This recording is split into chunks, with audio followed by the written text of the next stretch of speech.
குருவடிகளே சரணம். Hello friends, viewers and subscribers, எல்லாருக்கும் வணக்கம். மகான் திருமூலர் அவர்கள் அருள் செய்த திருமந்திரம் பாடல்களில் 4ஆம் தந்திரத்தில் பிரிவு 2 திருவம்பல சக்கரம் என்ற தலைப்பில் சொல்லப்பட்டிருக்கும் பாடல்களும் அதற்கான விளக்கமும் பார்த்துட்டு இருக்கோம். இப்போ நம்ம பார்க்க போற பாடல் 962 பிரணவத்தால் உயிரின் விளக்கத்தை காணலாம். ஆறெழுத்தோதும் அறிவார் அருகிலர் ஆறெழுத்தொன்றாக ஓதி உணரார்கள் வேறெழுத்தின்றி விளம்ப வல்லார்கட்கு ஓரெழுத்தாலே உயிர் பெறலாமே.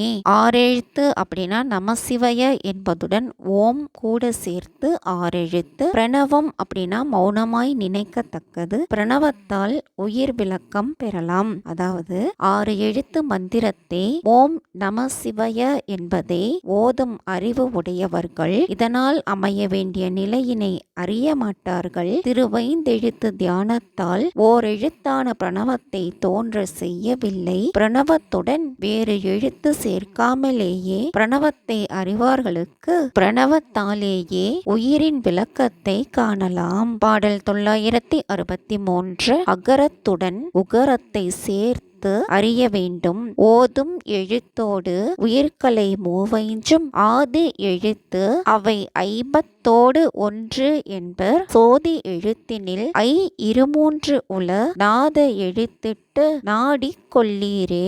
உயிர்கலை அப்படின்னா உயிர் எழுத்து. திருமூலர் காலத்தில் உயிர் எழுத்துக்கள் 16, மெய் எழுத்துக்கள் 35. எனவே எழுத்துக்கள் 51. எல்லா எழுத்துக்களும் வாய் திறத்தலால் பிறக்கின்றன. அவ்வாறு பிறக்கும் போது அகரத்துடன் உயிர் எழுத்துக்கள் 15, மெய் எழுத்துக்கள் 35 அவற்றுடன் கூட எழுத்துக்கள் 51 ஆகும். சோதியை உண்டாக்கும் அகர கலையில் மற்ற எழுத்துக்களும் நுட்பமாய் இடம்பெற்று உள்ளன. நாத எழுத்தான உ என்பதை அதனுடன் சேர்த்து அறிந்து கொள்வீராக.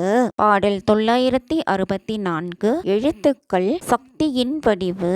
விந்துவிலும் சுழிநாதம் எழுந்திட பந்த தலைவி 16 கலையதாம். கந்தர ஆகரம் கால் உடம்பு ஆயினால் அந்தமும் இன்றியே 51 ஆயதே.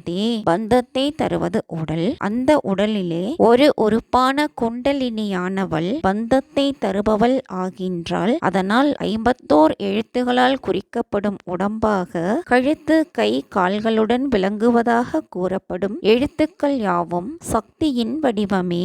அகரமான விந்து விரிந்தும் சுழன்றும் வான் மண்டலத்தில் தொடர்பை உண்டாக்க இங்கனம் விரிந்த பந்தத்தை தரும் குண்டலினி அகரம் முதலாக உண்மணி வரை 16 கலைகளாய் விளங்கினால் அவளே கழுத்து கை கால் உடம்பாய் ஆனால் முடிவற்ற 51 எழுத்துக்களாகவும் ஆனால். பாடல் 965 சிவசுரூபம் பெறுவர். 50 எழுத்தே அனைத்துவே தங்களும் 50 எழுத்தே அனைத்தாகமங்களும் 50 எழுத்தேயும் ஆவதறிந்த பின் 50 எழுத்தும் போய் 5 எழுத்தாமே.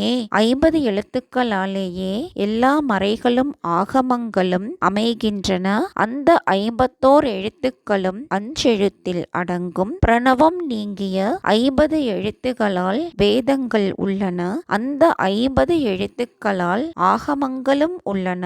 அந்த 50 எழுத்துக்களால் தெரிவிக்கப்படுவது பிரணவமேதான் என்று அறிந்த பின்பு 50 எழுத்துக்களையும் கடந்து பிரணவத்தை அறிந்து சிவஸ்வரூபம் அடைவார்கள். இதுதாங்க இந்த பாட்டோட பொருள். மீண்டும் 966வது பாடலில் சந்திக்கலாம். தேங்க்யூ.